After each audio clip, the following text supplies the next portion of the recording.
The following podcast is a W2M Network original production. Visit W2Mnet.com for all of our other great podcasts, plus news, reviews, articles, and opinions from the worlds of wrestling, video games, football, and entertainment.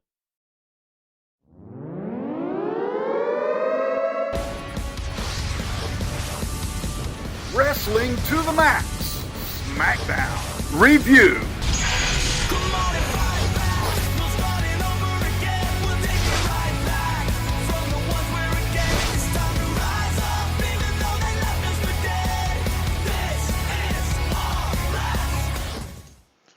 Hello and welcome to the Wrestling to the Max Smackdown Live Review for November 1st, 2016.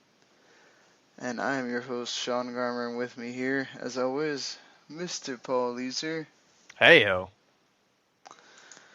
It's just the two of us tonight because we're starting much later than we normally do to do this one.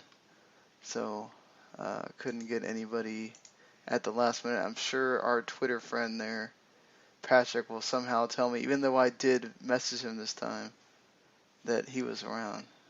So the loss is on him, I guess. So this SmackDown, of course, was live from the Prudential Center in Newark, New Jersey.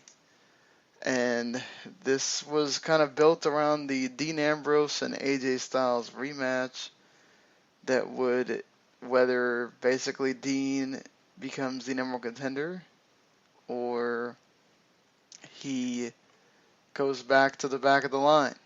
And that's kind of what's centered around, of course, James Ellsworth, too, as he sort of is looking for redemption after he kind of screwed over Dean Ambrose last week. Right.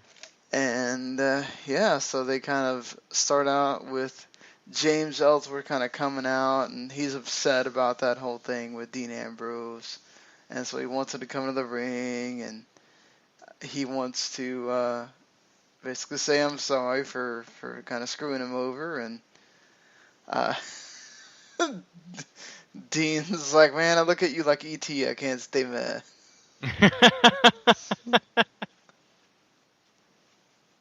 That's so true, though. You can't be mad at E.T. no matter what he does. Even the AJ even shows up and calls him Big Game James. Nice wordplay there. And basically, we get more James Ellsworth kind of getting in the middle, and Styles and Ambrose going at it. And the springboard forearm knocks Ambrose down to kind of end the segment. And I think you get another little promo with AJ where he makes fun of the fact that he gets asked a question and he's kind of like, well, gosh, golly, what do you want me to say? That I'm happy to have a great match with Dean Ambrose? And then he goes into a regular promo with himself there, and then the interview person. And then we get the big match, AJ and Dean Ambrose. James Ellsworth does ask Dean in a backstage segment if he can be there at ringside, and Dean even shows him the door, literally, the exit door, to make sure that he doesn't show up. Their last match was probably a little bit better, but this was still really good. The calf crusher played a big role, and Dean had this great facial expressions when he's trying to get to there. Of course, this, you're not going to tease James Ellsworth in that bad system and not have him come out, and he does. And this causes AJ to get distracted. He actually freaking threw Ellsworth over the announce table. It was awesome. And of course, when AJ tries to do the phenomenal forearm, Ambrose kicks him and then does dirty deeds. And Dean Ambrose is your number one contender. And then the show ends with security dragging James Ellsworth. And Ambrose lifts him up and then lets him fall down again. It's funny. But that's your main storyline throughout the show. How do you think they did with it here? Here's one of the things that I think makes SmackDown such a better show than Raw, and something that I think really shined through tonight is that everything feels, at least as far as the storyline went tonight, feels very organic. James Ellsworth sort of becoming a superstar overnight and has suddenly become a fixture in this. That adds, I think, a whole lot to this feud. And not to mention, I think AJ and Dean, not only was the match good, but I think they play really well off of each other. But most of the time, they've had their odd moments here and there. But certainly, I think tonight you got to see them at their best. And you know, whenever Dean says that James looks like E.T., I can't unsee E.T. whenever I look at James Ellsworth now. Like, he's this short, stubby alien to me now. Well, he already has no chin, Right. so you know I mean, they picked a great analogy for that. That was awesome by Ambrose, and I mean, I don't know where else Dean Ambrose is kind of the only guy really at this point in that main event scene, because both Randy Orton and John Cena are out and are not going to be at Survivor Series either. Mm-hmm. Pretty weird that you're not going to have either guy. It looks like Orton's going to be in the whatever they're doing with the Wyatts here. He's not going to be on the team thing. Didn't they announce that he was? Well, I swear that they said, no, I thought it's only Dean Ambrose and AJ right now. Maybe they did announce them later. I don't remember. There was parts where I was producing another one of our shows on the network at that time, and the stream that I'm having to watch it on, because I had to cancel PS View for a couple of weeks till I get paid again. The stream I was watching it on kept crapping out because I'm also doing a live show at the same time, so my computer's like, yeah, I can't hold two streams. You gotta pick one, man. So, of course, as soon as the show ends, the stream is just fine that I'm watching SmackDown on. So, but yeah, so there's parts of it where I think maybe it was announced and I just didn't hear it. But I swear it's only AJ and Dean Ambrose right now. But maybe not. The whole thing with, doesn't this seem really tailor-made for, you have Braun Strowman on the Raw team, James Ellsworth has got to be on the SmackDown team, right?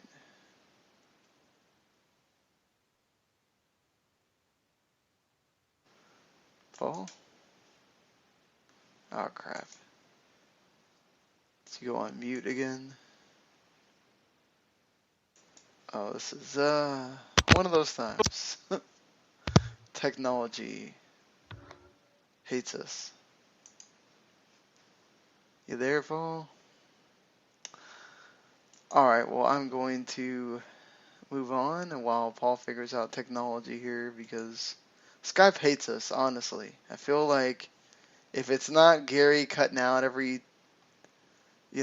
couple minutes, it's one of us having some kind of technical issue or something of that nature. So, to go along with it, we have to have it on this show as well. Dang it. Just realized I messed up on that too. So anyway, getting on to other parts of SmackDown here. They do have a tag match between Alexa Bliss and Carmella against Nikki Bella and Becky Lynch to set up the two feuds that the women have going on right now. The match was actually pretty decent from what I was able to watch of it. This is still when my stream was kind of crapping out. The best part is that Alexa and Carmella win. They get to look good, and they also cut a promo where Alexa, they get to kind of play off each other, and Alexa asked Carmella how she felt about beating Nikki, and then them getting to be kind of the stars of the Survivor Series team. And then Carmella asks Alexa what she's going to do for that. You there? Oh boy. This is fun. So Carmella asks Alexa what she's going to do to Becky Lynch next week, since they're in the Glasgow for that big match. That's what they've been promoting for Glasgow during the presidential election that's going to be happening next week here in the States anyway. I would have asked Paul if he voted, but apparently still having trouble here, being able to hear him. Hopefully that gets fixed at some point here, because that would suck to not have him here for the rest of the show. But yeah, I mean, that was a good women's segment. It let Alexa once again show promo skills on the microphone, which is something she's been getting really good at.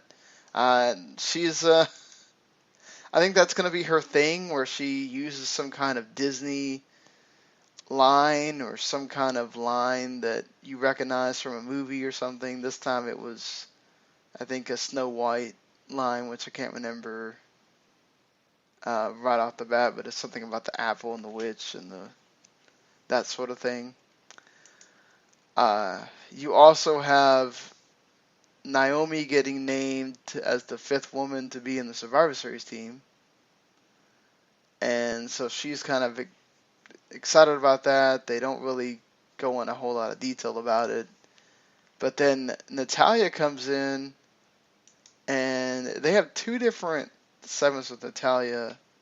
Or, well, no, she comes on talking smack too. But they have her be on there, and she talks about how she has all this knowledge, and she comes from the dungeon and all this stuff, and that she would have a lot to impart the ladies in the Survivor Series team. So we have the first Survivor Series team coach for the women. Natalya is the coach for the SmackDown women's team. And later on Talking Smack, she talks about all the problems that the Raw women have, as opposed to the SmackDown women, that they seem to kind of be on a better situation. Hello? Hello. Jesus. Wow. I don't know what's happening with my mic. Oh, did you go out again?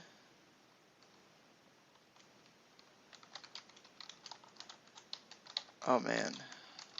This is not bueno. Well, I'm going to keep on here until Paul figures out the microphone again. Gosh, this sucks. It's like one of those, you figure it out, and then you hit the wrong button, and it goes out again. But, so yeah, it seems like they have at least all the women's stuff figured out for Survivor Series on the SmackDown end.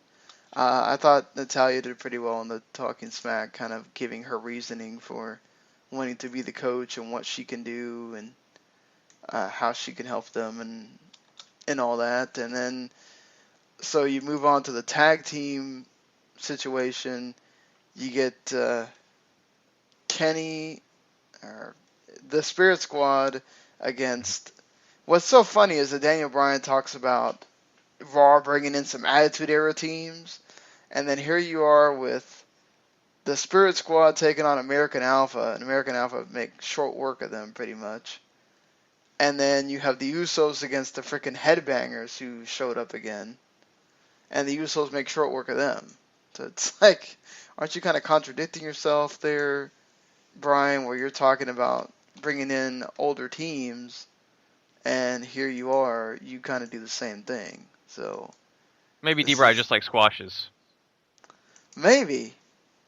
But I mean, he makes the jokes about the Raw teams, and they're kind of doing the same thing, bringing in older teams to do that. But I mean, good for them to get paydays and all that sort of stuff. And now you've got 2 SmackDown teams named for the SmackDown side of things. They still got, I mean, they only got like 6 or 7 teams. So, and Breezango has been kind of MIA lately.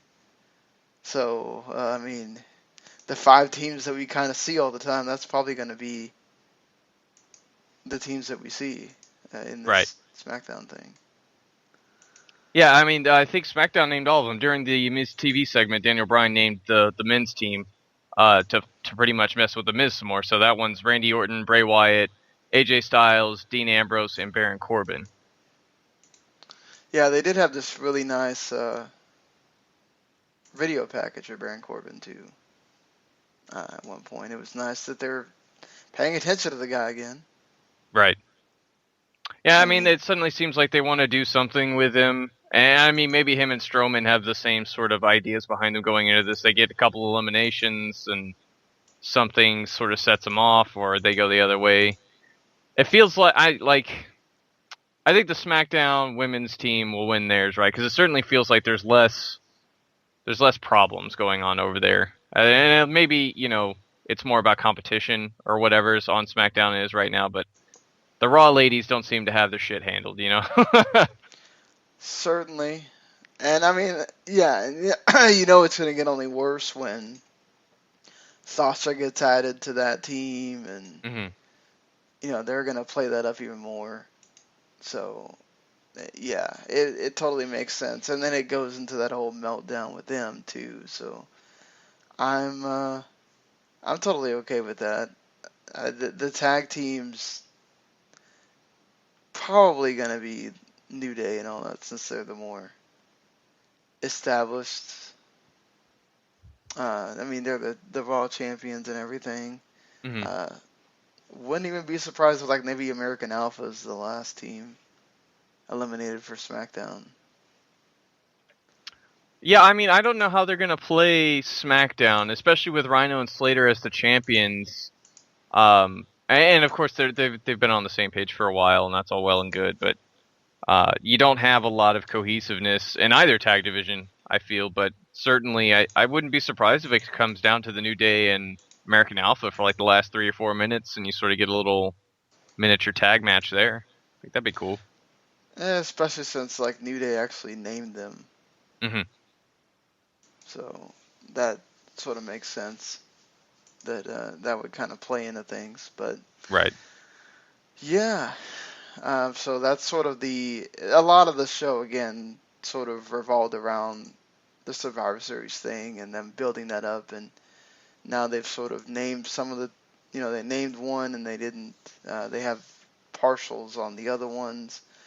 You also have, speaking of Randy Orton, he has a no DQ match with Kane, which doesn't go very long because basically Randy Orton just disposes of Kane very easily. No need for Kane to be having a long match with Randy Orton here. And then we get Luke Harper showing up, giving Randy Orton some looks, and obviously he has very good reason not to trust Randy Orton, considering all the history he has with Bray Wyatt here in this whole thing. And there's later a backstage segment where he acknowledges that Bray Wyatt is God. So I think we all know where this is going. It just feels so obvious, though. I kind of hope there's a turn in here where Luke, it sort of spins Luke out, at least on his own, to where he's like, how do you not see that Randy's playing you this entire time? And all this other stuff. So you can sort of set Luke Harper up on his own, and you can sort of at least try to move on from the idea of Bray needing the family. And if you want to pursue the supernatural route some more, you can sort of set him up for that down the line of just him being on his own and I don't need anybody and all powerful and bada. Exactly. It's kind of weird. I mean, that's the thing too. I remember Randy Orton had another one of these where it was so obvious what was going to happen. And it's like, man, you just do not know how to play the convincing guy very well. You kind of give it away. Not the greatest thing there for that. And I should mention that it wasn't a Snow White. It was the Wizard of Oz. The saying that Alexa Bliss says at the end of her promo, where she's, "I'll get you my pretty and your title too," which was well done. I enjoy Alexa on the mic. She keeps getting better every time. The best. Speaking of microphone, this Miz and Daniel Bryan segment with Miz TV, where Daniel Bryan names all the guys on that team and makes Miz get upset.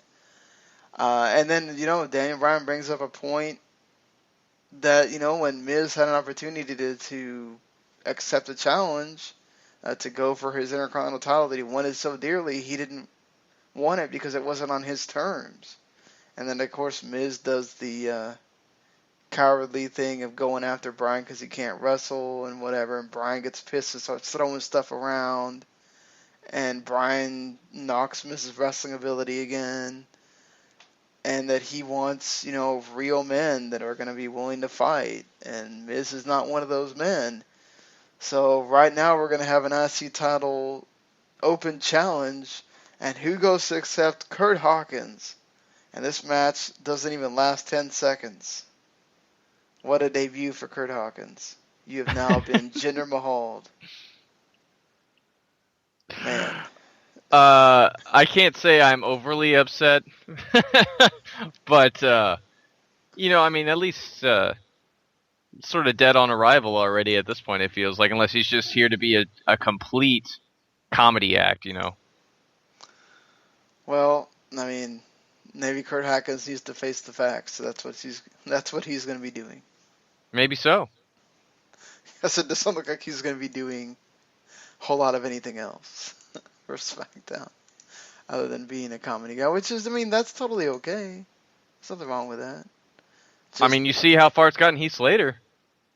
Right?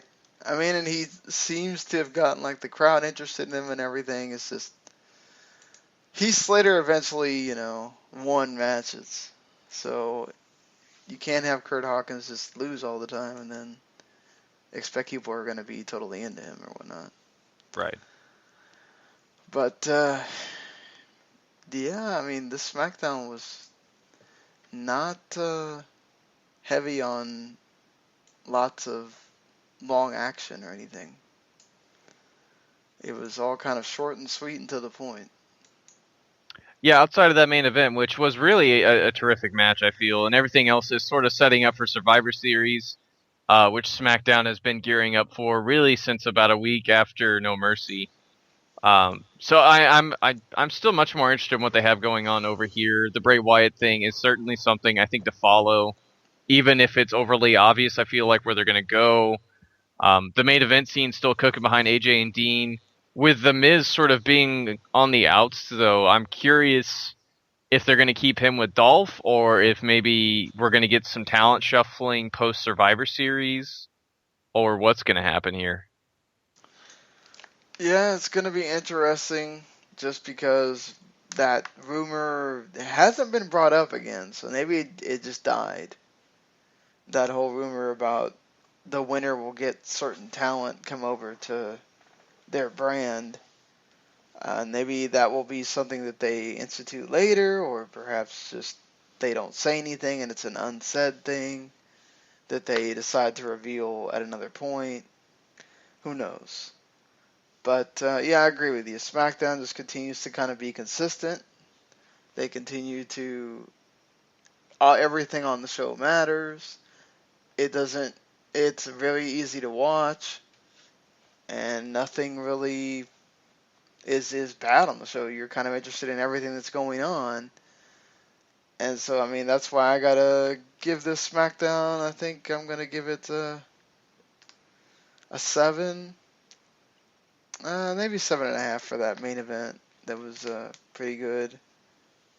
But I'll go there. This was a good SmackDown, enjoyable SmackDown. Yeah, if you're one of those that wants to watch wrestling on your TV shows, maybe this wasn't the show for you. But if you like storyline development, you get that here.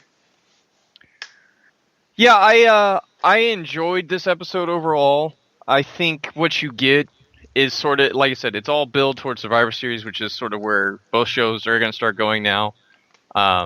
Wrestling was short and sweet, solid main event. I enjoyed most of the promo work tonight, too. I think you were right on with the first one, though. I'm going to go 7. What do you think about the... I'm okay with it because it's only at these shows that you can kind of have this, but How do you feel about Dolph challenging a Raw wrestler for the IC title? See, this is what makes me think that they might do the talent move thing here still is you're going to have all Raw versus SmackDown except for the big marquee match, which is Brock Lesnar versus Goldberg. So you have maybe a couple, like what, 2 or 3 more matches. They don't need to be Survivor Series matches, but you have a couple guys from SmackDown face off against a couple guys from Raw, and a win gets you a pick, and you can sort of shuffle the talent around that way. I think that'd be cool. It gives you another reason to watch Survivor Series other than just the Survivor Series matches, which I don't know how well that really plays anymore in this day and age. But yeah, it makes those Survivor Series matches mean a little bit more. Mm-hmm. So, I'm totally okay with that. I'd like to see it, honestly. Than just, okay, well, we get to see Raw vs. SmackDown. I mean, it's cool that Raw vs. SmackDown is kind of in again, but, yeah, I mean, you need to sort of spice it up a little bit. Yeah, exactly, and that kind of would help things. So I'm all for that. And that's going to do it for us talking about SmackDown Live on this evening. I mean, Talking Smack kind of wasn't. You had the little part with Natalia. Shane McMahon came in and kind of talked about the makeup of some of the Survivor Series teams and whatnot. He really didn't say much. They did anything. Go ahead. They officially announced that the TLC match for TLC in December is going to be Dean Ambrose versus AJ Styles for the World Heavyweight title. That's where he'll get his title shot at.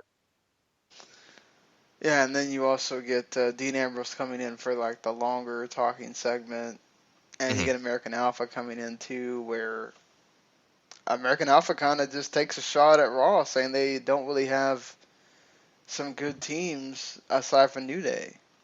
And Daniel Bryan kind of gets a little bit, he gets going on this. He's like, oh man, that's what I want to hear. SmackDown just taking shots. And he takes a shot at Renee for being on the Raw talk thing after Hell in a Cell, which was funny.